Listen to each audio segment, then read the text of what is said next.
Un ancià llaurador tenia 2 fills que, tot i ser molt bondadosos, no eren massa treballadors, ja que tot sovint s'oblidaven de les seves obligacions i es distreien amb qualsevol cosa. Un bon dia el seu pare, que s'havia posat molt malalt, els va reunir i en to solemne però ple de dolçor els va dir: «Fills meus, d'aquí molt poc temps em moriré. Vull que sapigueu que tot el que us puc deixar en herència és la granja i les terres.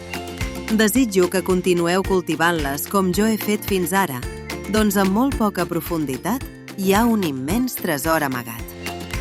Pocs dies després, tal i com els havia dit, l'ancià va morir. Els seus fills van estar tristos i abatuts durant molt temps, però no els va quedar més remei que posar-se a treballar. Llavors, van recordar el que els havia dit el seu pare sobre el tresor amagat i, creient que es tractava de diners o joies enterrades temps enrere, van començar a cavar la terra pam a pam. Amb l'estímul de la fortuna que havien de descobrir, s'estaven cada dia treballant sense parar de sol a sol. Mai s'havien esforçat tant com fins aleshores. Estaven sempre amb l'aixada a la mà i tan sols es cansaven quan el sol es ponia.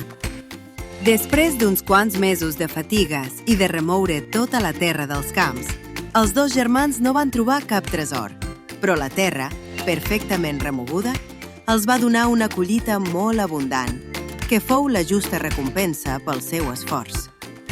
I llavors van saber que el seu pare els havia donat una bona lliçó, dient-los que en la terra hi havia un tresor amagat.